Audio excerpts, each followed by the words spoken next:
Welcome back, friends. Another big hour of Friday Live on this first Friday in November 3rd. I'm Jim. And this is Cheryl. And what a beautiful fall day it is. Yes, a lovely autumn day. Yeah, the leaves are swirling, and there's just a little bit of a nip in the air. And a lot of them are off the trees, though. I know. Yeah. And then you got to rake them. Although here we don't rake them. At the radio station, we just let nature do what nature does. The Holy Spirit takes over. They'll blow where they will. Yeah.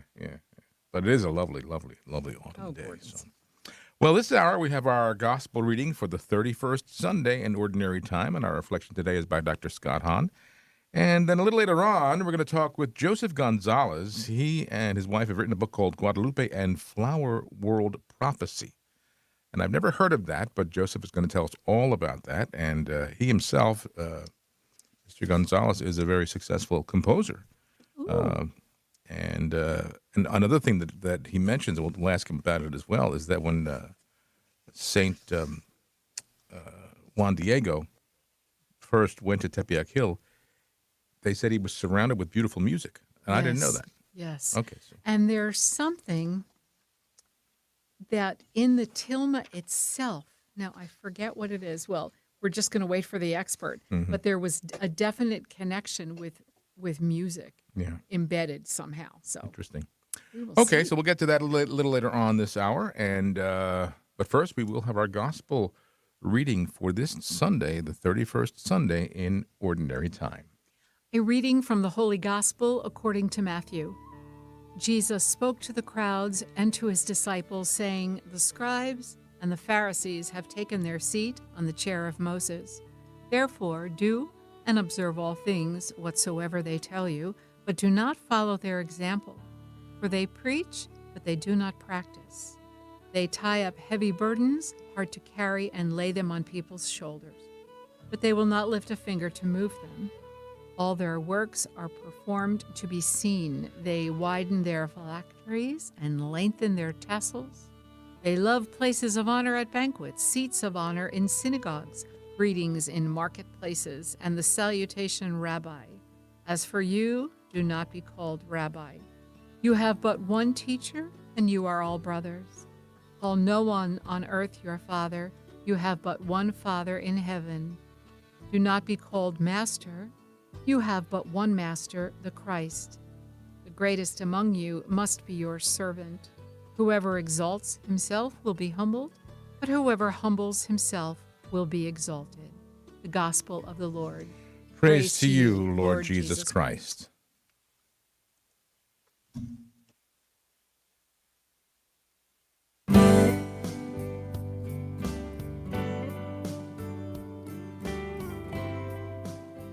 We all wish we could live in the perfect family, in a peaceful home. Maybe we once believed that it was a home like we saw on television, but that's not the kind of family we were made for. God has made us for something far better. Find out more next on Breaking the Bread.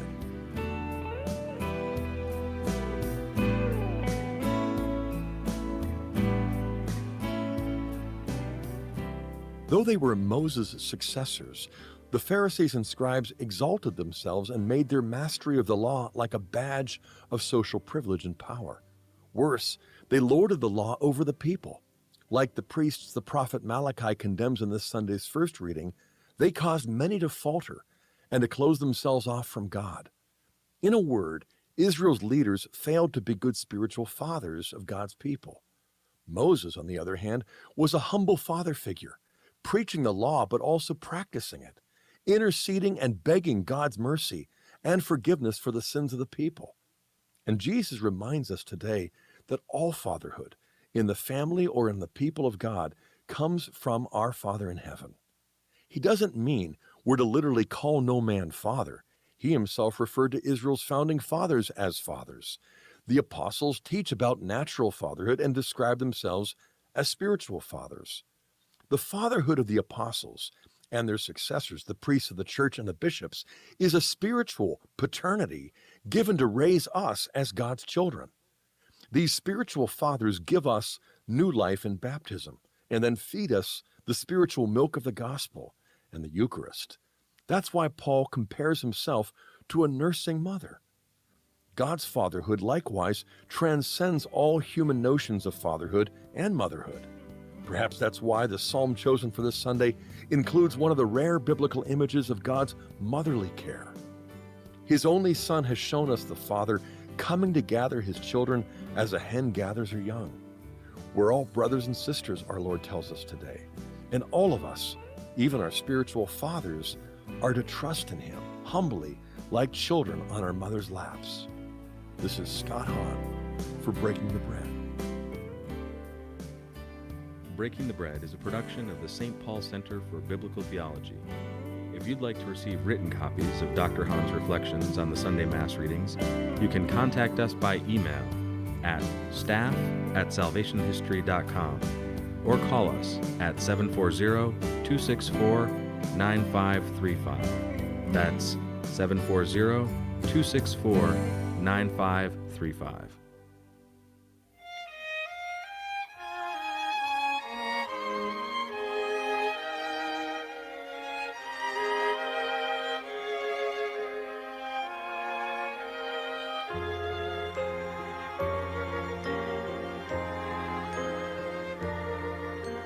Shepherd me, O God, beyond my wants, beyond my fears, from death into life.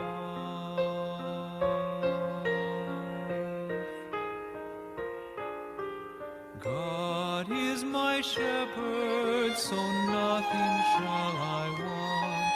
I rest in the meadows of faithfulness and love. I walk by the quiet waters of peace.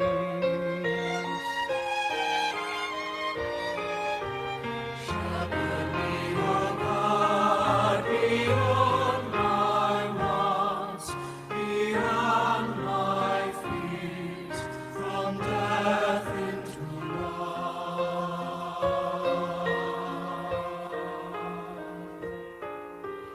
Gently you raise me and heal my weary soul. You lead me by pathways of righteousness and truth. My spirit shall sing the music of your name.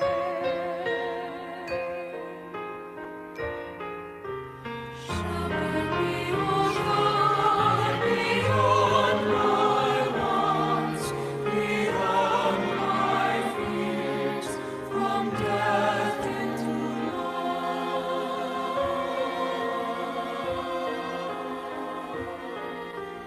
Though I should wander the valley of death, I fear no evil, for you are at my side.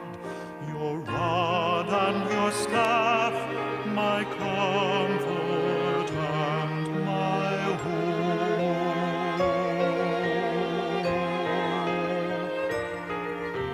Shepherd me, O God, beyond my wants, beyond my fears, from death into life.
become Catholic, Marty. I knew you were going to have some nice little remark about that guy. Penned he by should be. Marty Hagen, I think was a Lutheran. I don't know his situation now. Maybe he did convert. But he certainly is drawing from the Catholic funds in terms of being in the hymnals and all that goes with it, selling CDs he's made and a music. good living off of the Catholics. It's a beautiful setting of Psalm 23, though. Everybody knows it and loves it. So the Texas Rangers are the World Series champions. Is that right? Are they the ones from Dallas? The Dallas area, Dallas-Fort Worth. Okay. I didn't know this. My sister texted me this morning, and I guess there was an article she read on one of the Catholic websites that every year in June, Major League Baseball has gotten pretty woke. They have LGBTQ Nights, nights and things. parades, and The nonsense. Texas Rangers were the only Major League Baseball team to refuse to do that. Well, good for them. And Well, so then, now they're World Series champions. see, God rewards us. So I'm not saying, but perhaps, Certainly didn't hurt. perhaps. Well, good for them. I mean, I've been a baseball fan all my life, and why do you have to have something like that? They used to have ladies' days. Remember that? They'd have ladies' days at the Like ballpark. what, a half prize? Yeah, the or- ladies would get in for 50 cents or something. Yeah, okay. This was a long time ago. No, well, I know, but it was like Ladies' Day. They would Yeah. call it Ladies' Day, and like the men would bring the women folk. And you know. now, can you imagine what would show up if you? But people would be offended by that today, if they Yeah. had Ladies' Day. Oh yeah, But they can have this other thing, this Pride Day. So it doesn't, right. And why do you have to pull in ideologies, politics, if you want to call it, personal, I mean, they don't have heterosexual day. I mean, it's just or any other like a Catholic day? they went woke. They went woke, except for the Texas Rangers, who are now World Series champions. So they won the World Series. Well, good for them. No, I mean, Although not we do, saying. yeah, we do like Arizona. Yeah, this is Texas. Oh, we were I rooting know. for Arizona. At first, Yeah, it was yeah. like, oh, let's root for Arizona, because it only was because meant- we like to go there. Yeah, we figured if we had to choose between Texas and Arizona, we were rooting for Arizona to But win. now that we know this little known fact, Well, now, let's see what happens. Of course, I'm still a Yankee fan, but,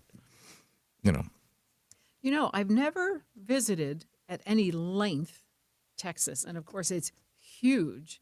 Once you didn't go. I guess I took Angela.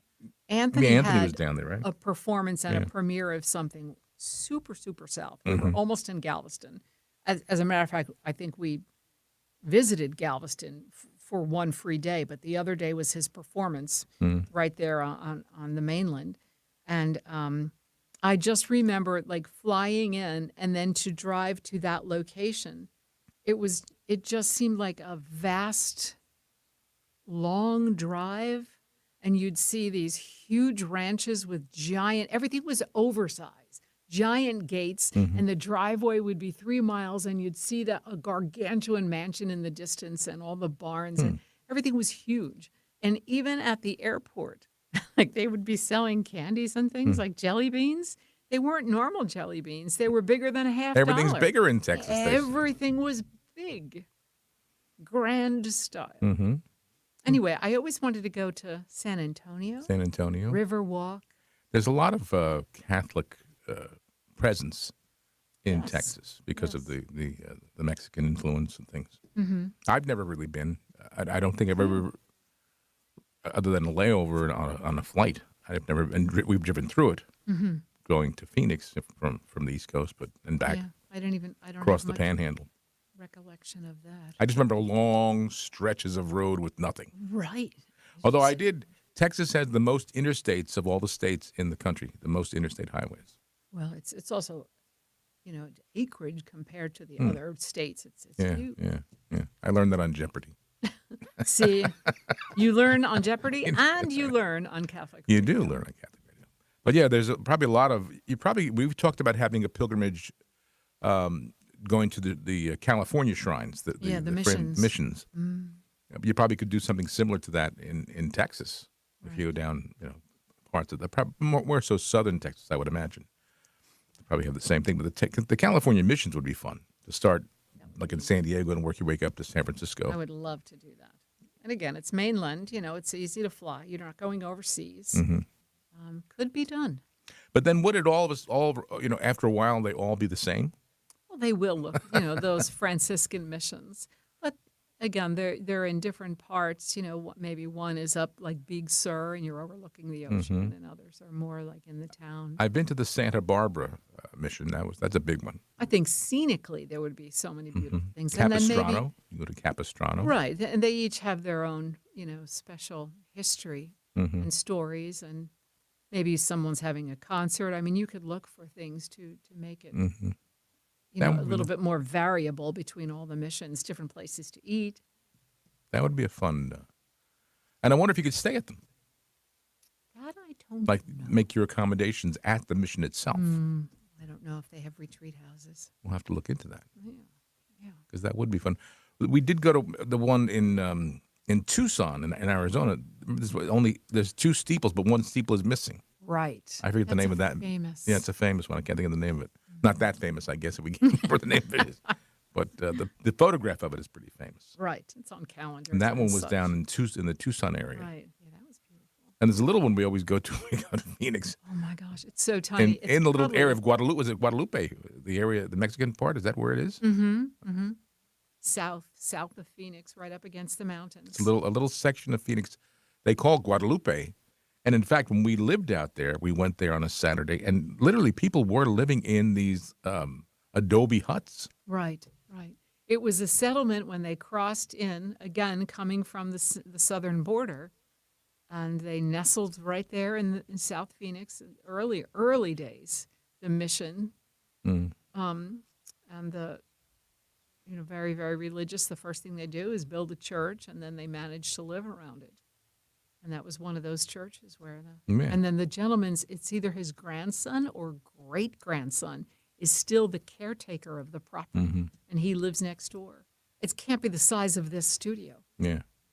3 or 4 pews and very decorative, a lot of statues. People will come and put pictures and flowers and pray, and it's just, there's a lot to look at and a lot to see. It's interesting when you compare like the Southwest and California with the missions and the mission churches to the East Coast, where there was the European influence and all the ethnic ghettos, like the Italian section, the Polish section, and the massive churches that they built. Yeah, huge structure. Huge structures and like beautiful. they would have had in Europe. Yes. Well, there's Allegheny Avenue as you're approaching Philadelphia.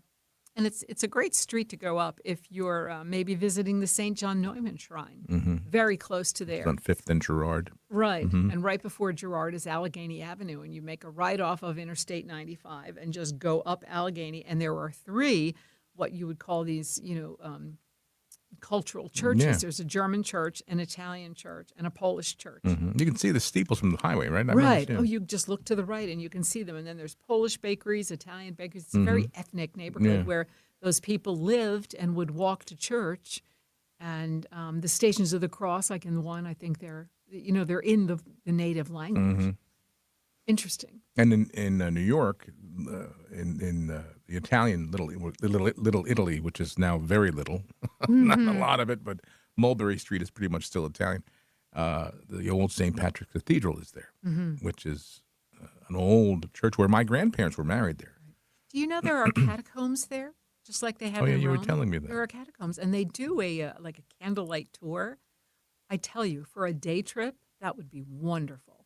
Go into Little Italy. Have Enough the for me. tour. That's good enough for me. Yeah. Have the tour of the catacombs, see the church, and then, my goodness, all those restaurants. You could shop a couple of streets. And, of course, Chinatown surrounds it and bleeds into it, what used to be Little Italy. But there are still a couple of streets Oh, yeah. that are very festive. Yeah. Up in the Bronx, there's Arthur Avenue, which is very Italian. Really? And all kinds of restaurants and delis and bakeries and things. Arthur Avenue is still very, What a very nice Italian. day. Now, imagine going to Old St. Patrick's and then the St. Patrick's. Yes.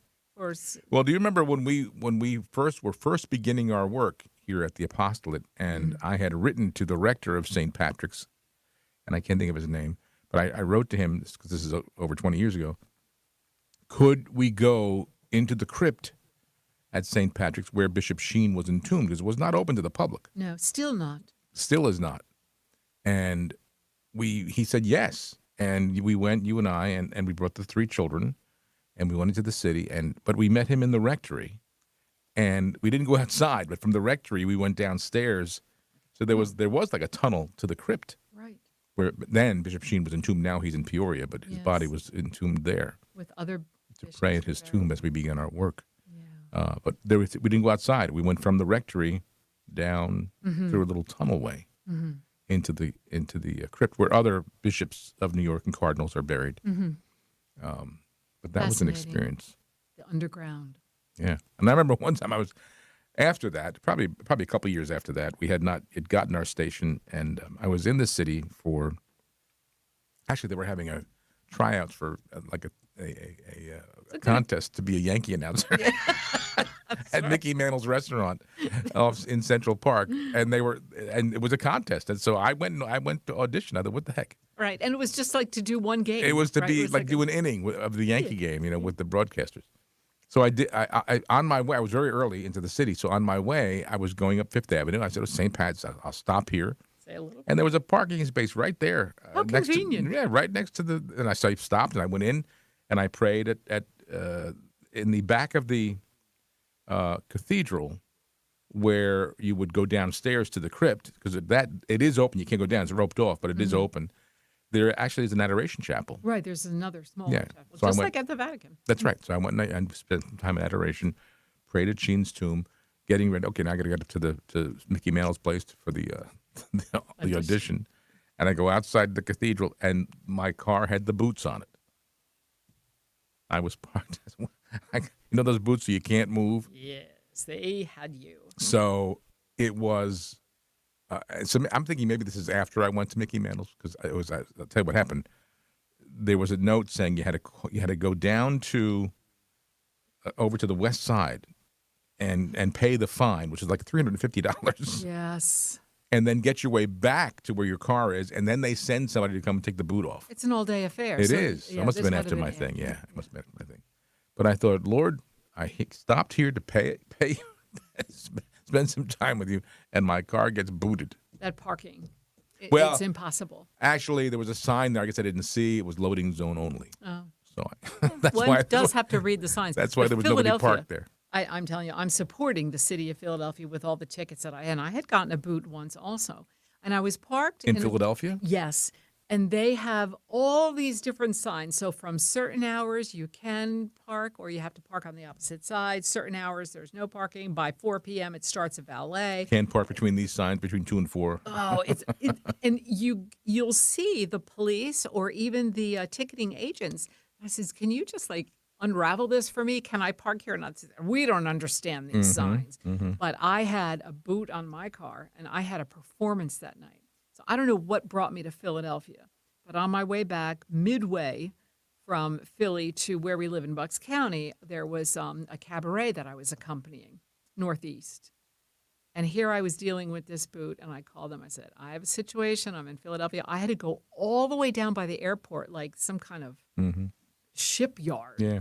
and pay an exorbitant. And Yeah. I don't even know, did I take a taxi? In those days, there was I no- took a taxi to the west side and back. They wouldn't even drive me back. I had to take a taxi both ways. Yeah, I must Those have, were because before the Uber days. right. And, so the subways don't go to those Yeah. kind of funny places. Yeah. And I walked into that cabaret, I think 5 minutes. I said, don't panic. My book is in my hand. I'll be there. And it was like 5 of, kickoff. They get you coming and going, as my mother used to They say. do. But so maybe a nice day trip into the city would be not Philadelphia. We can do Philadelphia too, because there are shrines down there too. This St. Catherine Drexel is at the cathedral now, and St. John Neumann is not far from there. A lot of people haven't been to New York in a long time. I was talking to a couple of women at church, and they're afraid to go in, since the pandemic. We haven't been there since before the pandemic, and the city has changed a little bit. But with a group, an organized group like this, to go in and they take you right, the bus will take you right where you need to go in Little Italy and right to the door of St. Patrick's. You're not doing the subways, the trains, and all that goes with it. Yeah. And a lovely day of prayer and enjoyment. Yeah, it would be nice.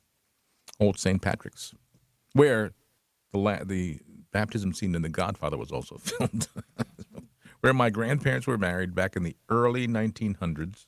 It's interesting you should say this and how we got on this conversation. This morning I was at church and someone handed me like a small postcard. And it's after the fact, but they said, we were there at Old St. Patrick's Oh, yeah? just this past Saturday. And Oh. they said, you would have enjoyed this. And it was a program, it's called Unbound, and steps to really get deeply rooted in your Catholic faith. And many of you, especially we're preaching to the choir here, you are. But can you deepen that? Can you go further? Can you really, really lock in that relationship with Who runs Jesus? that, the Friars? Siniscalco is the last Siniscalco? name of Father Giuseppe Siniscalco. He's from Norwalk. Is that Connecticut? Yes. But they go all over Miami. They've been to Atlantic City. Now they were in New York. They said, we'll come to your parish. And 5 keys to, deepening your relationship. They said for Lent, it would be very, very powerful. And it's a one-day retreat, like 9 to 4, Yeah. 10 to 5, something like that. So I didn't bring the card in with me, but I want to read more about it. And I thought, this sounds perfect Pretty neat. for Lent. Yeah, You know. yeah. But Advent's coming soon, so Right. got to do something for Oh, Advent. one step at a time. That's right. All right, we're going to take a break. We're going to come back, and Joseph Gonzalez is going to join us and talk about the new book called Guadalupe and Flower World Prophecy. Very interesting topic. So you stay where you are, my friends. There's more to come right here on Friday Live. Don't go away.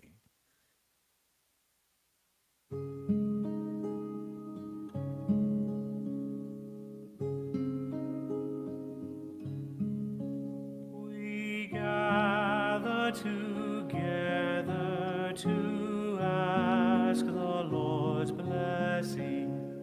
He chastens and hastens His will to make known. The weak and oppressing now cease from distressing. Sing praises to His name. He forgets not His own.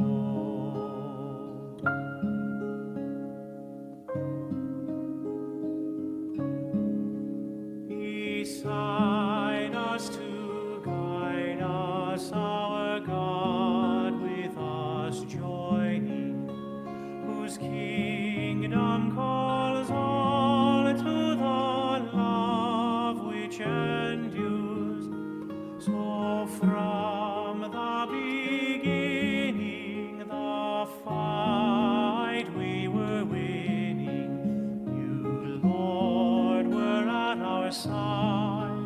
All glory be yours.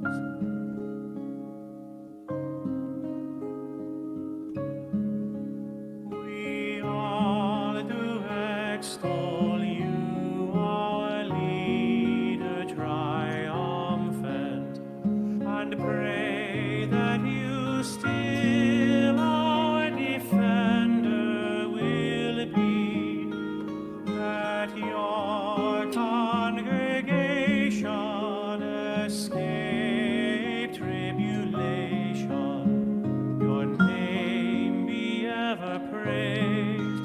O Lord, make us free.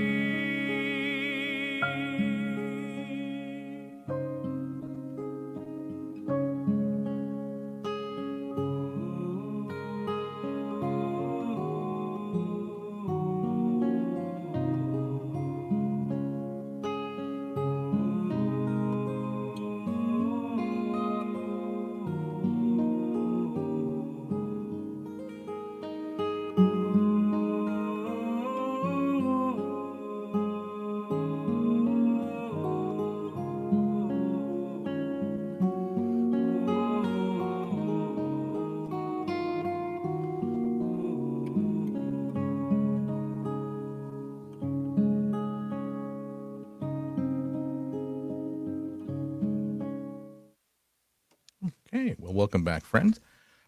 Joseph Gonzalez is a composer for award-winning films, TV shows, stage productions, and concerts. His music has been performed at Carnegie Hall, the Sydney Opera House, the Walt Disney Concert Hall, the Vatican, and other prestigious venues. A 30-year Hollywood veteran, his composing credits include the Academy Award-nominated feature documentary Colors Straight Up, the Emmy Award-winning Made in L.A., and the Peabody Award-winning six-part miniseries Latino Americans. He has conducted the Bulgarian National Radio Symphony Orchestra for his score in the Imagine Award-winning PBS landmark documentary Children of Giant. He's also composed the score to Quentin Tarantino's Curdled. And in his new book, written with his, I assume, wife, Monique, Guadalupe and Flower World Prophecy, it's an exciting new interpretation of American prehistory, laying the groundwork for a prophetical reinterpretation of the Guadalupe narrative. So we want to welcome to the program Joseph Gonzalez. Welcome, Joseph. Thank you. Thank you, Jim and Cheryl. Happy to be here. Happy Oh. to have you here. It's a pleasure to have you. And as I'm reading the description here, Joseph, first of all, congratulations on all your success as a composer. We know that it's a great blessing to have that beautiful talent and to be able to use music to enhance the beauty of certain films and TV shows and documentaries. So thank you for that, and congratulations on that. But in this book, you talk about the Flower World Prophecy. I was just saying I've never heard of that. Maybe give us a little background on what exactly that is. Okay. The Flower World Prophecy, probably the best way to explain it is to go into the actual narrative between Guadalupe and St. Juan Diego that started December 9th, 1531. As Juan Diego is going to Mass early that morning, he passes Tepeyac Hill, and he hears this beautiful music, and he sees these wondrous sights, and he's so startled that he says, "Where am I? Could I be this place that our ancient ancestors spoke of, the flower world paradise in the land of heaven?" Well, in our book, we go into a real detailed breakdown of the language that he was speaking at the time, and actually Guadalupe spoke back to him. It's called Nahuatl. That would have been the indigenous language that he was speaking at the time. So when he's referring to the flower world paradise, he uses the term in Xochitlalpan, in Tonacatlalpan. Now, with these words, he ties himself to an ancient belief system that is now being explored by archaeologists, anthropologists, and linguists. And they coin it flower world. And basically what this is ancient Mesoamerican man's yearning for a paradisal afterlife in a place saturated with music and beauty. So this belief system started in the Americas at its inception, and it actually goes back, scholars say that it goes back to the middle formative Olmec period, which puts it around 1500 BC. Oh, wow. So the reason why it ties in is because when they were developing, the people the scholars that came up with this hypothesis, the flower world hypothesis, they were basing it on the collected songs of indigenous groups, not only in Mesoamerica, but also the American Southwest. And what this one linguist did, her name was Jane Hill, she realized that they were all speaking about this floral, religious afterlife, saturated with music, as I said. And they actually start talking about these collected songs that were gathered by the Franciscan friars after the fall of the Aztec Empire. And all of these flower songs, they call them flower songs, they actually use that term, in Xochitlalpan, in Tonacatlalpan, the flower world paradise, the exact same phrase that Juan Diego uses at the beginning of the narrative. So by him using these words, Juan Diego, he's tying the account to this belief system. So we kind of use that as the starting point to be able to say that there's much more to this narrative than meets the eye. We can actually see certain concepts that start at the beginning of Mesoamerican civilization that develop over the years, and eventually they turn into these flower songs. And I can go into that a little bit, but that's kind of just an overview of why it's tied into this concept called flower world. You know, it paints such a beautiful picture in my mind. I'm a little bit of a visual learner. And so the Yes. words right away transfer to these fields of colorful flowers and a perfect sky that you can almost smell them. Of course, music is accompanying the entire background. It's just so expressive, and you would imagine maybe could that be what heaven looks like? But I love how all this was even before Christ. I mean, I Yes. think that and that it's just being unfolded now, some of these discoveries.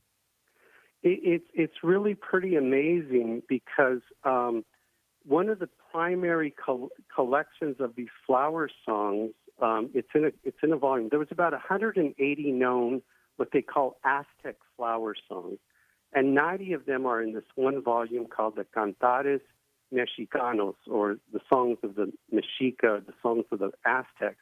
And these songs fall in a genre called flower and song.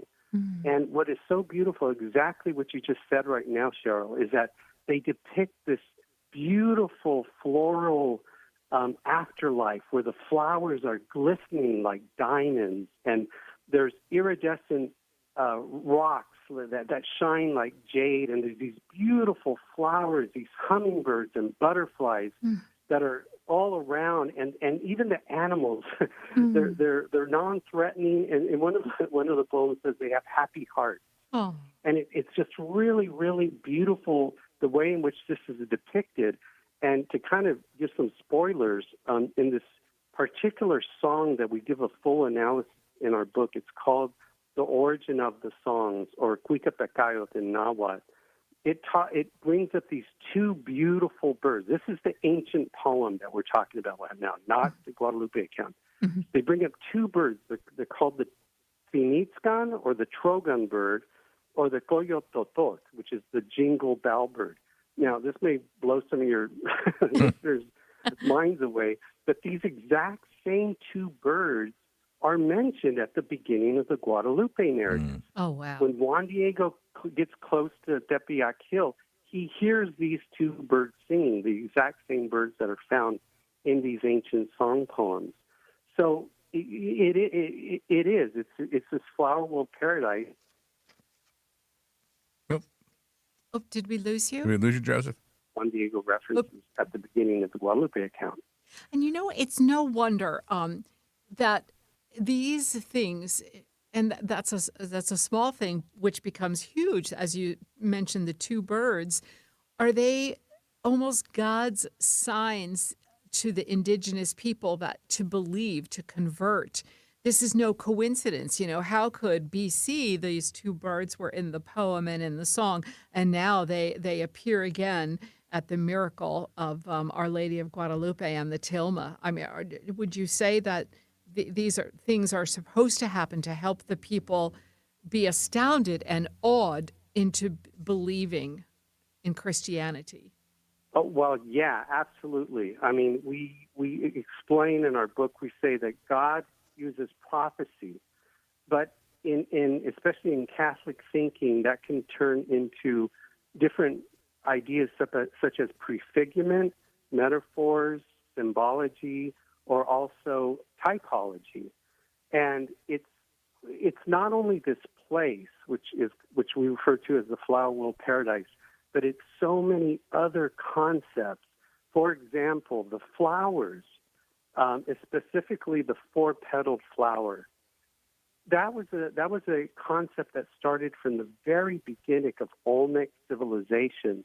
It ties to this concept called the axis mundi, where you have the four directions of the earth, north, south, east, and west, but in this case, it's the four lobes of a flower. Now, the middle point of this axis mundi, according to ancient Mesoamerican mind, would go up to heaven, and of course, it would go down into the underworld. But going up to heaven would reach this flower world paradise. So there was a direct relation to the four-petaled flower being a transcendental. It would be transcendent. It would connect heaven and earth. And the thing about it is that in these flower song poems, the primary metaphor is that of a singer who wants to gather these flowers in his tilma so he can show them to the lords and princes. Now, anybody who's aware of the Guadalupe narrative will recognize the parallels here.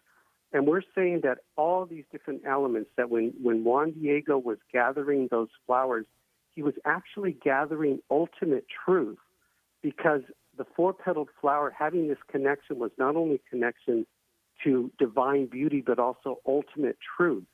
So when Juan Diego was gathering these flowers, which is also, of course, in the earlier song poems, he was gathering the truth of existence and of all life.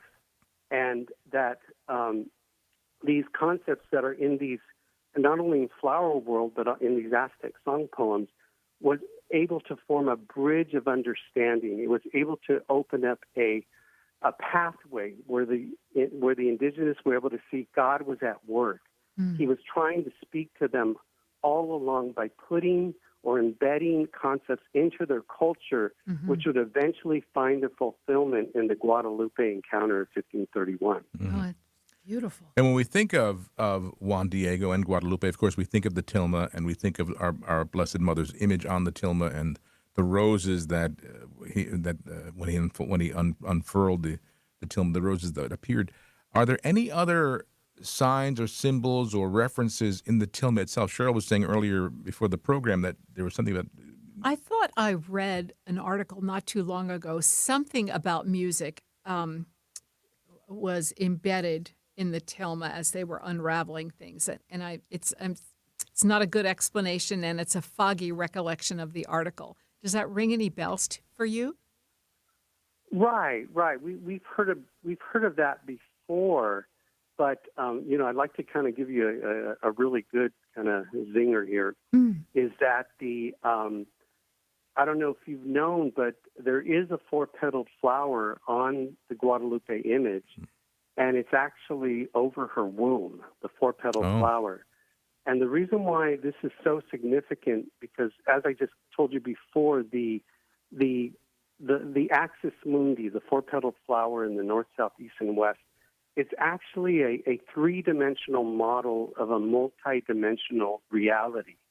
So when you're looking at it as a three-dimension, you're seeing the earthly plane, but you're also seeing this vertical axis that goes up to heaven. So now if you turn that to its side, and now that it's a two-dimensional image, as it is on the tilma, you can actually, if you look at the center point, you could imagine this vertical axis, which is now on its side, is going to eternity. It's actually, you're seeing through the four-petaled flower to the vertical axis, which is, of course, taking you. It's acting something like a portal to ultimate beauty, ultimate divinity, ultimate truth. And what the case that we make in our book is we say that Jesus is the flower of truth. The main reason is because, and I haven't gotten around to what a lot of these poems say. Let me just give you kind of a quick overview of it. The singer in these songs wants to find these flowers because the flowers are the key to entering the flower world paradise. The thing, though, is that the singer never actually finds the flowers, and he laments that he was unable to go into the flower world paradise. So he's saying, and the reason he's given is he says, I'm not worthy to enter the flower world paradise because I'm afflicted, I'm with sin. But there is a way out. The God of far and near, it's referred to in Nahuatl as Intloquenahuaque. It actually says this in the poetry. It's amazing. It says, only the God of far and near can make you worthy to go to this flower world paradise. And let's fast forward to the Guadalupe encounter. When Guadalupe, the Blessed Virgin Mary, addresses herself of who she is, she uses 5 terms. The very first term she says, I am the mother of the one true God. But then she says, I am the mother of the God of far and near, in Intloquenahuaque. She uses the exact same term that echoes, that mirrors these earlier song poems, which of course means the one who can make you worthy. You see the connection here? So in this earlier knowledge, Intloquenahuaque makes you worthy. The Guadalupe is the mother of the God of far and near, the one who can make you worthy to enter the flower world paradise. So we think that all these concepts would have had a huge impact on the indigenous of the time of the conquest or the appearance of Guadalupe. Hence, so many conversions, I'm sure. Millions. And we've been talking with Joseph Gonzalez. The book is called Guadalupe and the Flower World Prophecy, published by Sophia Institute Press, my friend. And, of course, we're coming up to these beautiful feast days next month of St. Juan Diego and also the Feast of Our Lady of Guadalupe. So a wonderful purchase and a wonderful book to have and to give as gifts. Christmas is coming as well. SophiaInstitute.com is their website. And Joseph, thank you so very much for sharing this. I'm sure there's so much more we could talk about. Unfortunately, we're out of time, but the book will tell the whole story. So we encourage our listeners to take a look at that. All right, Jim and Cheryl, thank you so much for your time. Really appreciate it. God God bless bless you you. for all your work. Keep up the great work. Thank you. All right, friends, you stay where you are. We're going to take a break and be right back. Don't go away. There is certainly more to come right here on Friday Live. Father Benedict Groeschel. I want to welcome you, if you're not familiar, with the wonderful world of the gifts of the Holy Spirit. I think of the great faith of the immigrants from Europe, Catholic, Protestant, Orthodox, Jewish, the immigrants from Asia, and how they went on with great courage and determination. If you go visit this Ellis Island in New York City, you'll see endless pictures of faces marked by faith and courage and trust in God. That's the work of the Holy Spirit.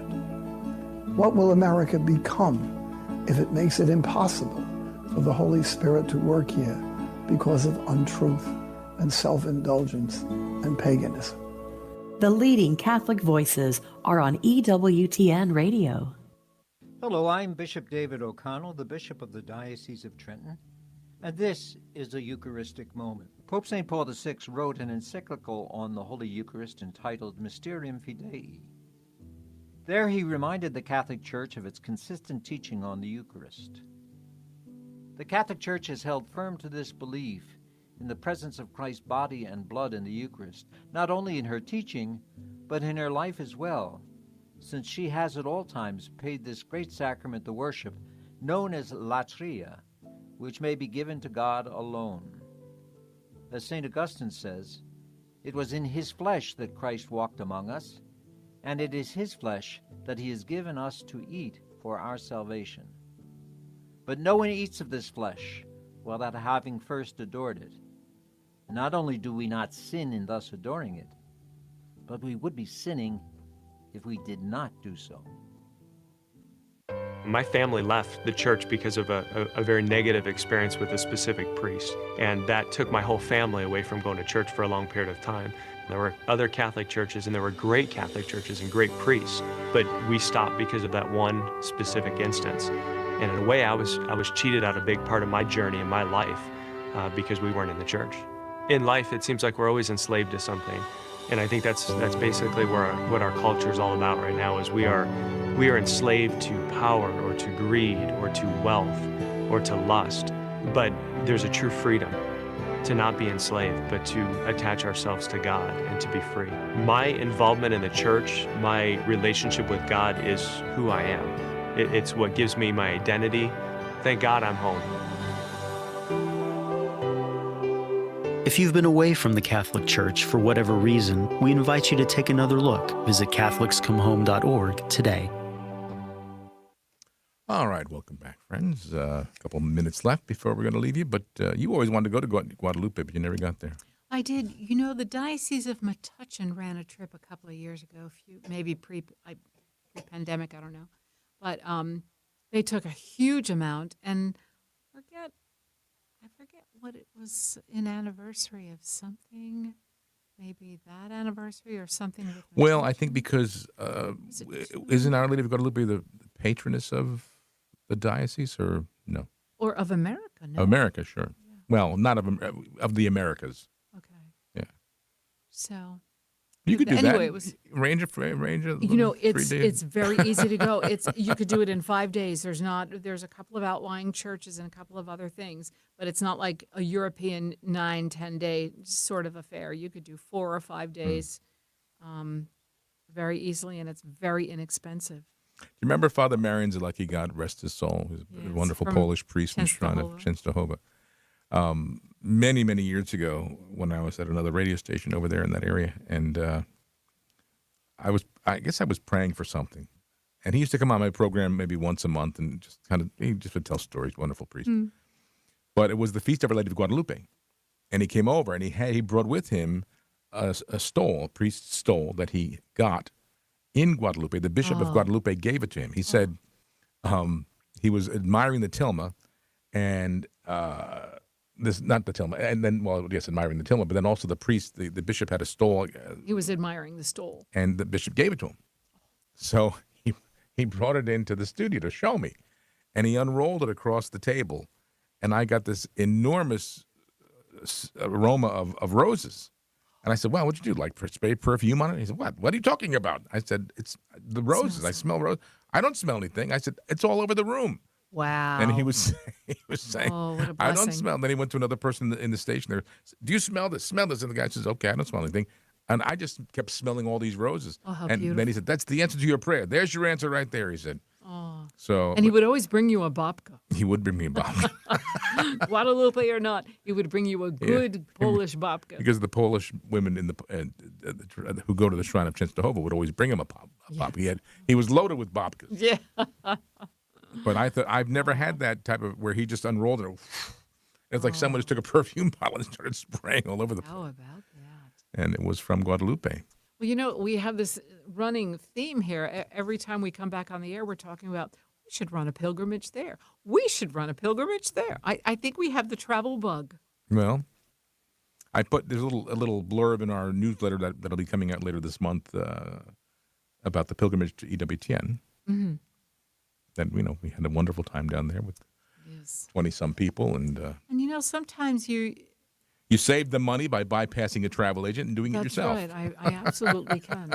But the bonding that takes place, and we've had a few on the trip that says, wow, in my area, I just don't have, people like you guys. And she was talking about our 28, just to talk about things and, bounce things off of and share and support each other. There was just, that particular group was just so unique like I've never seen before. And just, I think, on the same spiritual level and prayerfulness and just really a loving group. And there's still, we have this group text set up and somebody will send a inspirational message or a video or a picture or a prayer and everybody's commenting. It's like, we're family. We are such, hard, fast family. Yeah. But the fact that across the miles, because you're talking from Cape May to Flemington to Bucks County, we had people from all over and they said, it's just such a special group. Yeah. Well, I want to go back to Italy, so let's go. All right, well, we're going to go. It's end of our time with you today, so we hope you have a blessed rest of your first Friday and first Saturday, and we will certainly be with you again, God willing, next Friday. I'll be with you Tuesday, God willing. Until then, have a great rest of your day. God bless you. Enjoy your weekend.